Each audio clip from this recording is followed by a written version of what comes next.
बिस्मिल्लाहिर्रहमानिर्रहीम। रब्बिश्रह ली सदरी व यस्सिर ली अमरी वहलुल उक़दतम मिन लिसानी यफ़क़हू क़ौली। बिस्मिल्लाहिर्रहमानिर्रहीम। अस्सलाम वालेकुम डियर स्टूडेंट्स।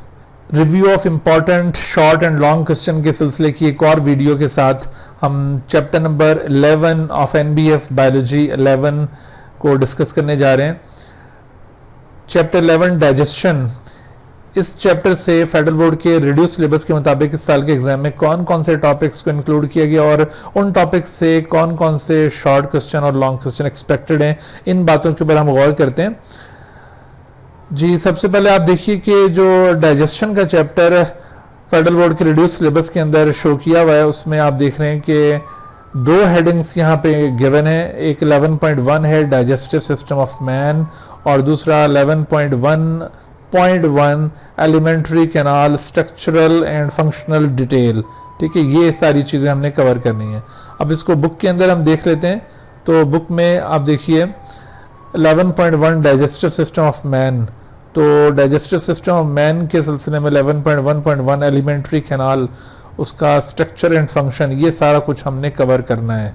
तो जहाँ से फिर आगे नई हेडिंग शुरू होगी वो हमने नहीं कवर करनी, सिर्फ इसके जितने भी सब टॉपिक्स हैं उसको थॉरोली देखना है। अच्छा, डाइजेस्टिव सिस्टम ऑफ मैन, यहाँ से शॉर्ट क्वेश्चन काफ़ी सारे बन सकते हैं। जैसे मिसाल के तौर पर सबसे पहला जो शॉर्ट क्वेश्चन यहाँ से पॉसिबल है वो आपसे components of digestive system of man पूछा जा सकता है। तो आपने उसके अंदर ये गैस्ट्रो इंटेस्टाइनल ट्रैक्ट या डाइजेस्टिव ट्रैक्ट का बताना और साथ एक्सेसरी डाइजेस्टिव ऑर्गन्स के बारे में आप बताएंगे कि कौन कौन से पार्ट्स ये गैस्ट्रो इंटेस्टाइनल ट्रैक्ट में इंक्लूडेड हैं और कौन से पार्ट्स को एक्सेसरी डाइजेस्टिव ऑर्गन्स के तौर पर कंसिडर किया जाता है। ठीक है, ये आपने लिस्ट यहाँ से प्रिपेयर कर लेनी है। शॉर्ट क्वेश्चन में ये चीज़ पूछी जा सकती है। उसके बाद फिर ये alimentary canal structure and function.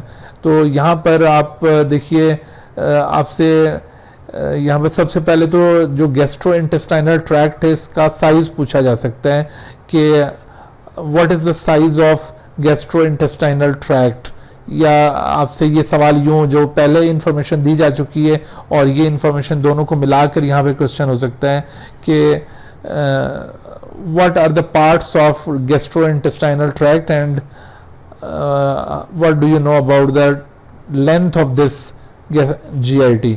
तो उसमें लेंथ भी बतानी होगी और इसके साथ साथ आपको ये पार्ट्स के नाम बताने होंगे। इसके अलावा इस पैराग्राफ में यहाँ पर आपको डाइजेस्टिव ट्रैक्ट की वॉल की कंपोजिशन बताई गई है। तो ये सवाल आपसे बन सकता है कि what is the composition of the wall of digestive tract. उसमें आपने ये 4 मेजर लेयर्स का या ट्यूनिक्स का जिक्र करना है कि ये लेयर्स डाइजेस्टिव ट्रैक्ट की वॉल के अंदर मौजूद है।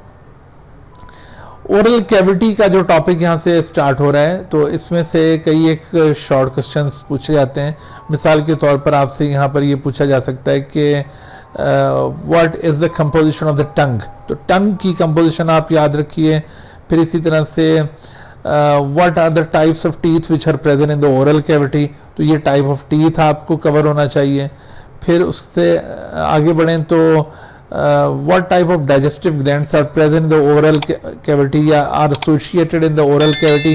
उसमें आपने ये salivary glands के बारे में बताना है और इसकी टाइप्स आपने पॉइंट आउट करनी है।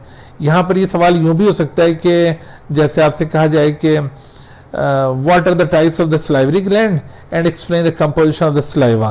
तो आपने salivary gland की टाइप्स और saliva की कंपोजिशन यहाँ पे बतानी होगी। फंक्शंस ऑफ ओरल कैविटी में यहाँ पे जो आपसे सवाल पूछे जा सकते हैं, मिसाल के तौर पर जैसे explain the role of oral cavity in mechanical digestion या explain the role of oral cavity in chemical digestion. ये 2 तरह के शॉर्ट क्वेश्चन यहाँ से पॉसिबल हैं। इसके अलावा यहाँ से केमिकल डाइजेशन से सलाइवा के हवाले से क्वेश्चन हो सकता है कि what is salivary amylase and how does it work, या फिर what is salivary amylase, write down its substrate and products, या फिर what is salivary amylase, write down its site of secretion and site of action। तो यूँ मुख्तलिफ तरह से सवालात यहाँ से बन सकते हैं about salivary amylase और ये chemical digestion या mechanical digestion के हवाले से। अच्छा, उसके बाद फिर आप देखिए कि अगला जो टॉपिक है वो है pharynx। तो pharynx आपसे इसको डिफाइन करने को कहा जा सकता है और इसके रीजन्स के नाम पूछे जा सकते हैं।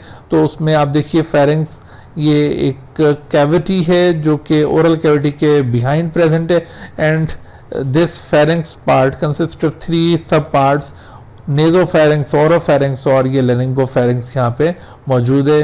तो ये तीनों टाइप्स के फेरिंग्स आपको पता होने चाहिए। फिर उसके बाद स्वेलोइंग का टॉपिक, यहाँ से जो शॉर्ट क्वेश्चन पूछे जाते हैं वो क्या है, बोलस के वाले से एक शॉर्ट क्वेश्चन बनेगा, वो आगे चलकर मैं आपको बताता हूँ। यहाँ से स्वेलोइंग का मैकेनिज्म आपसे पूछा जा सकता है कि what is the mechanism of swallowing, और फिर स्वेलोइंग के मैकेनिज्म के बाद यहाँ पर एक चीज़ का जिक्र हो रहा है और वो है एडम्स एप्पल। तो आपसे एडम्स एप्पल के बारे में भी शॉर्ट क्वेश्चन पूछा जा सकता है। पेरिस्टाल्सिस, इसके ऊपर भी शॉर्ट क्वेश्चन बनता है कि what is peristalsis and what are the effects of anti peristalsis. Peristalsis आपको डिफाइन करना है, एंटी पेरिस्टाल्सिस और इसका इफेक्ट आपको बताना है कि इसका इम्पैक्ट क्या होगा। अच्छा, इसके अलावा आप देखिए इसोफेगस, तो इसोफेगस में से जो क्वेश्चंस बन सकते हैं उसमें सिर्फ इसोफेगस का साइज और इसका रूट पूछा जा सकता है कि what is the size of oesophagus and explain its route, या from where it passes from neck to the abdominal cavity. ठीक है, बीच में थोरेसिक कैविटी को ये क्रॉस करता है, एब्डोमिनल कैविटी में दाखिल होता है, तो ये आपसे इसका स्ट्रक्चर पूछा जा सकता है। अच्छा, उसके बाद स्टमक की बारी आती है।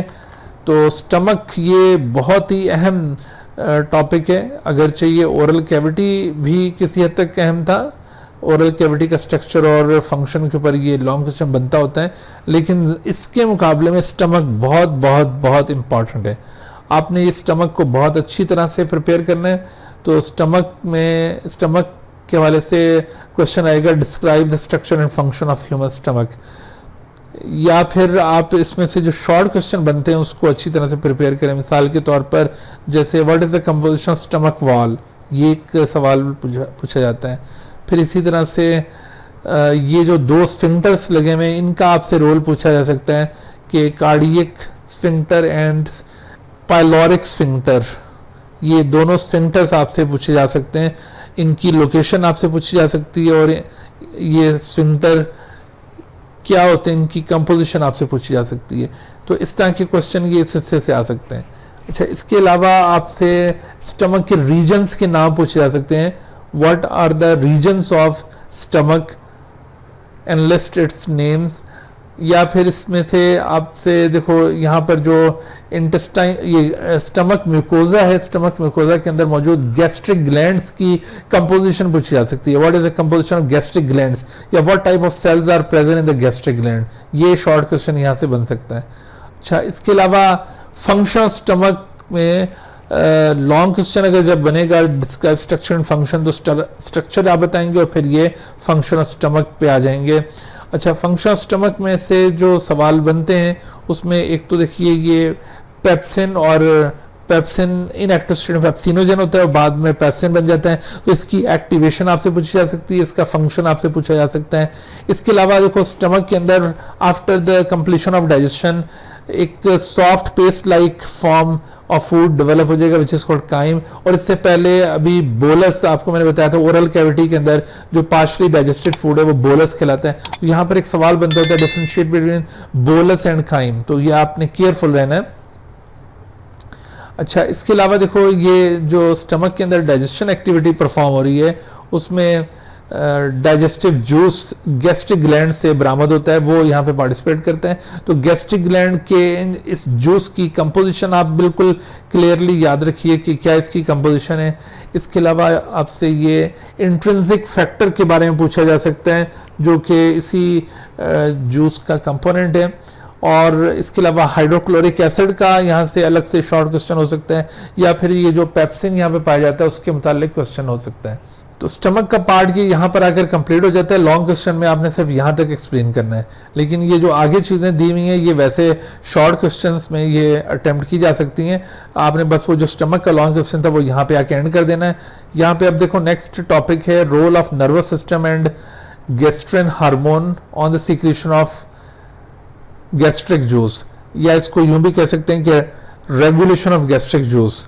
तो ये रेगुलेशन ऑफ गैस्ट्रिक जूस ये काफ़ी लॉन्ग यहाँ पर आर्टिकल बनाया हुआ है। इसके ऊपर कई एक शॉर्ट क्वेश्चन यहाँ से अराइज हो सकते हैं। मिसाल के तौर पर आपसे ये जो गैस्ट्रिक सिक्रीशंस हैं, गैस्ट्रिक सिक्रीशंस, उनकी टाइप्स पूछी जा सकती हैं और इनका ये टोटल वॉल्यूम आप ये एमसीक्यू के लिए याद रखिए कि गैस्ट्रिक सिक्रीशन इसमें क्या कुछ इंक्लूड है।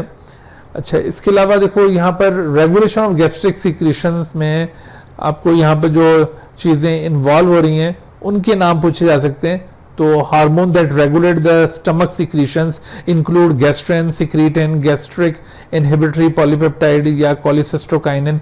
तो ये आपसे नाम पूछे जा सकते हैं। अच्छा, फिर उसके बाद गैस्ट्रिक सिक्रीशन के रेगुलेशन के अंदर यहाँ पर नर्वस सिस्टम का कुछ रोल है, तो वो रोल नर्वस सिस्टम का यहाँ पर आपसे पूछा जा सकता है। उसमें नर्वस स्टिमुलेशन के तहत ये एसिटाइलकोलिन सिक्रीट होगा और एसिटाइलकोलिन फिर आगे फर्दर इसकी सिक्रीशन को कंट्रोल करता है। इसके अलावा देखो यहाँ पर नर्वस सिस्टम के रोल के तौर पर ये जो प्लेजेंट थॉट्स होते हैं ये भी स्टिमुलेट करते हैं गैस्ट्रिक सिक्रीशन को, तो ये भी नर्वस सिस्टम के रोल में इस पॉइंट को आप ऐड कर सकते हैं। अच्छा, उसके बाद फिर ये स्मॉल इंटेस्टाइन का टॉपिक शुरू हो जाता है। तो स्मॉल इंटेस्टाइन के रीजन्स के नाम आपसे पूछे जा सकते हैं, ये अलग अलग नाम आप याद रखिए। फिर आपसे स्मॉल इंटेस्टाइन में जो ड्यूडेनम पहला पार्ट है, तो इस पहले पार्ट के अंदर आपको इसके इंटरनल स्ट्रक्चर के हवाले से सवाल पूछा जा सकता है कि explain the internal structure of the small intestine. उसमें आपने ये विलाय के बारे में बताना है जो कि यहाँ पर ना सिर्फ ड्यूडेनम के अंदर मौजूद हैं बल्कि जिजीनम और इलियम के अंदर भी ये विलाय प्रेजेंट है। तो आप विलाय का स्ट्रक्चर यहाँ पे एक्सप्लेन कर सकते हो। इसके साथ साथ ये जितने भी स्फिंक्टर्स यहाँ पर आ रहे हैं ना, जो मैंने अभी शुरू में आपको इसोफेजियल स्फिंक्टर, कार्डियक स्फिंक्टर और पायलोरिक स्फिंक्टर बताया था, इसी तरह से यहाँ पर अब एक और स्फिंक्टर का जिक्र आ रहा है, इलियोसिकल स्फिंक्टर। यहाँ पर देखो एक सवाल ऐसा पूछा जाता है जिसमें इन स्फिंक्टर्स के नाम दिए हुए होते हैं और पूछा जाता है कि आप इनकी लोकेशन बताएं। तो आपको ये स्फिंक्टर्स के नाम पता हो और इनकी लोकेशन बिल्कुल वाज़े तौर पर पता होनी चाहिए। अच्छा, उसके बाद फिर आप देखिए एब्जॉर्प्शन का काम भी ये स्मॉल इंटेस्टाइन के थ्रू होना है। अच्छा, यहाँ अगरचे जिक्र नहीं आ रहा उसका पेंक्रियाज और लिवर का, तो पेंक्रियाज और लिवर का जो रोल है वो असल में अलग से काफ़ी डिटेल के साथ एक्सप्लेन किया है, इस वजह से उसका यहाँ पे जिक्र नहीं आपको मिल रहा।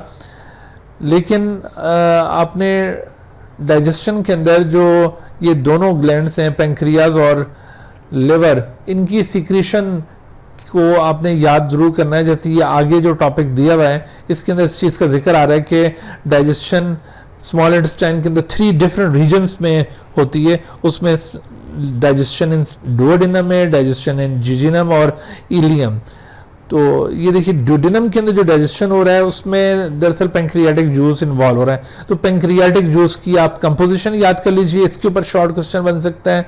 अच्छा, फिर इसी तरह से यहाँ पर जो पेंक्रियाटिक जूस के अंदर डिफरेंट एंजाइम्स मौजूद है उनके नाम याद कीजिए और इन एंजाइम के सबस्ट्रेट और प्रोडक्ट्स के नाम आपको पता होने चाहिए। इन एंजाइम्स की एक्टिवेशन कैसे होती है ये आपको पता होनी चाहिए। जैसे यहाँ पर पेप्सिन एंजाइम तो मौजूद नहीं होगा, लेकिन यहाँ पर पेप्सिन के बजाय यहाँ पर ट्रिप्सिन प्रेजेंट होता है जो ट्रिप्सिनोजेन की फॉर्म में होगा और उसकी एक्टिवेशन के बाद वो ट्रिप्सिन बन जाएगा। तो ट्रिप्सिन फिर आगे एक्टिवेट करता है काइमोट्रिप्सिनोजेन को और कार्बोक्सीपेप्टिडेज को, तो इनकी एक्टिवेशन आपसे पूछी जा सकती है। इसके अलावा यहाँ पर आप ट्रिप्सिन और पेप्सिन के दरमियान भी डिफरेंस प्रिपेयर कर लीजिए, क्योंकि पेप्सिन आप स्टमक में पढ़ चुके हैं और ट्रिप्सिन यहाँ पर, तो इस वजह से इन दोनों के दरमियान भी सवाल बनाया जा सकता है। अच्छा, उसके बाद फिर यहाँ पर एक सवाल ऐसा भी आता होता है कि जैसे आपसे ये एंजाइम के मुतालिक पूछा जाए कि write down the names of any 3 proteases, तो वो ज़रूरी नहीं है कि सारे प्रोटीएजेस आप ये यहीं से लें। आगे अभी आप देखेंगे कि जो इंटेस्टाइनल ग्लैंड से जूस सिक्रीट होगा उसके अंदर भी प्रोटीएजेस प्रेजेंट होते हैं।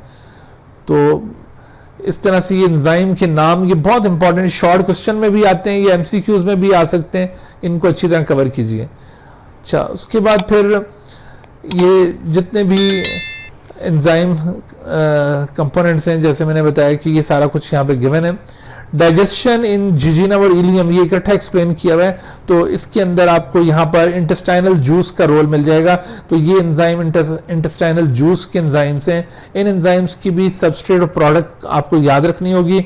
अच्छा, इसके अलावा आपको ये जितने भी एंजाइम अब तक देखे हैं तो उनकी साइट ऑफ सिक्रीशन और साइट ऑफ एक्शन आपने कवर करनी है। साइट ऑफ सिक्रीशन कि किस ग्लैंड से ये सिक्रीट हो रहे हैं, और साइट ऑफ एक्शन का मतलब है कि किस जगह पर ये काम कर रहे हैं। ठीक है, उसके बाद फिर स्मॉल इंटेस्टाइन का जो दूसरा इंपॉर्टेंट रोल है वो एब्जॉर्प्शन ऑफ डाइजेस्टेड फूड है। देखो यहाँ पर लॉन्ग क्वेश्चन स्मॉल इंटेस्टाइन के मुताबिक दो तरह से आएगा। एक तो आपसे स्मॉल इंटेस्टाइन का स्ट्रक्चर एक्सप्लेन करने को कहा जाएगा, और दूसरी तरफ आपसे स्मॉल इंटेस्टाइन के अंदर डाइजेशन को एक्सप्लेन करने को कहा जाएगा। डाइजेशन में भी फर्दर दो हिस्से हो सकते हैं कि एक digestion in small intestine, digestion in duodenum आपसे पूछा जाए, या फिर डाइजेशन इन जिजीनम और इलियम आपसे पूछा जाए। तो दो तरह से ये डाइजेशन वाला सवाल आता है। फिर इसी तरह से एब्जॉर्प्शन ऑफ डाइजेस्टेड फूड के ऊपर भी एक लॉन्ग क्वेश्चन बनाया जा सकता है। उसमें आपने कार्बोहाइड्रेट की एब्जॉर्प्शन को, लिपिड की एब्जॉर्प्शन को और फिर प्रोटीन की एब्जॉर्प्शन को अलग अलग पॉइंट आउट करना है। अच्छा, ये जो टॉपिक आप देख रहे हैं एब्जॉर्प्शन वाले, यहाँ से शॉर्ट क्वेश्चन भी पूछे जाते हैं। जैसे मिसाल के तौर पर what is the mechanism of absorption of lipid, ये इस तरह से सवाल अक्सर पूछा जाता है। फिर आप देखिए कि एब्जॉर्प्शन ऑफ प्रोटीन्स में यहाँ पे उसका मैकेनिज्म बयान किया हुआ है कि किस तरह से प्रोटीन्स एब्जॉर्ब होती हैं, या इसी तरह से कार्बोहाइड्रेट की एब्जॉर्प्शन भी इंडिकेट की जाएगी। एक्चुअली कार्बोहाइड्रेट और प्रोटीन एक ही तरह से एब्जॉर्ब हो रहे होते हैं। लार्ज इंटेस्टाइन ये सबसे आखिरी हिस्सा है। लार्ज इंटेस्टाइन का स्ट्रक्चर आपसे पूछा जा सकता है, या उसके कंपोनेंट्स के नाम पूछे जा सकते हैं, ये आप अच्छी तरह याद कर लें। और उसके बाद फिर आप देखिए कि लार्ज इंटेस्टाइन के हवाले से जो सवाल बन सकते हैं, उसमें लार्ज इंटेस्टाइन के स्ट्रक्चर में कोलॉन को एक्सप्लेन करने को कहा जा सकता है। कोलॉन के तीन हिस्से हैं, असेंडिंग कोलॉन है, एक ट्रांसवर्स कोलॉन है, एक डिसेंडिंग कोलॉन है, और फिर इसी तरह से एक छोटा सा पार्ट सिग्मोइड कोलॉन भी कहलाता है। तो कोलॉन और फिर इसके साथ साथ इलियोसिकल स्फिंक्टर भी यहाँ पे स्मॉल इंटेस्टाइन और लार्ज इंटेस्टाइन के दरमियान मौजूद है। और फिर ये जो लार्ज इंटेस्टाइन है, इसका जो अगला हिस्सा होता है विच इज कॉल्ड रेक्टम, और रेक्टम के एंड के ऊपर दो और स्फिंक्टर्स मौजूद हैं, एनोरेक्टल स्फिंक्टर्स उन्हें कहा जाता है। तो ये आपने स्फिंक्टर्स के नाम सारे याद कर लेने। अच्छा, लार्ज इंटेस्टाइन के फंक्शंस के ऊपर भी एक क्वेश्चन बनाया जा सकता है कि describe the functions of large intestine, और लॉन्ग क्वेश्चंस के अंदर एक पार्ट के तौर पर ये आ सकता है। इसमें आपने absorption of water and electrolyte का रोल एक्सप्लेन करना है, विटामिन की एब्जॉर्प्शन का रोल एक्सप्लेन करना है, और इसी तरह से reducing activity and protecting from infection, ये आपने यहाँ पे इसका रोल एक्सप्लेन करना है। अच्छा, उसके बाद आखिर में डेफिकेशन रिफ्लेक्स इन एडल्ट्स और डेफिकेशन रिफ्लेक्स इन इन्फेंट्स, इनके ऊपर शॉर्ट क्वेश्चन बनाए जा सकते हैं, या इनका डिफरेंस आपसे पूछा जा सकता है। तो ये टॉपिक आपने कवर करना है। उसके बाद ये जो नेक्स्ट टॉपिक है रोल ऑफ एक्सेसरी ग्लैंड्स, ये रोल ऑफ एक्सेसरी ग्लैंड शामिल नहीं है। आपने रिड्यूस सिलेबस के मुताबिक बस ये एलिमेंट्री कैनाल स्ट्रक्चर और फंक्शनल डिटेल को कवर करना है, बाकी और आगे इसमें कवर करने की ज़रूरत नहीं है। तो इस तरह से हमारा ये जो चैप्टर है ये कंप्लीट हो जाएगा। इसके साथ ही इजाज़त दीजिए, अल्लाह हाफ़िज़। Dear viewers, thank you for watching this video. If you have not subscribed this channel, kindly subscribe it and also press the bell icon below so that you could be notified about any new video lecture from Biology Guardian. And also do not hesitate to ask any question regarding this lecture. My contacts are shown on the screen. Thank you once again.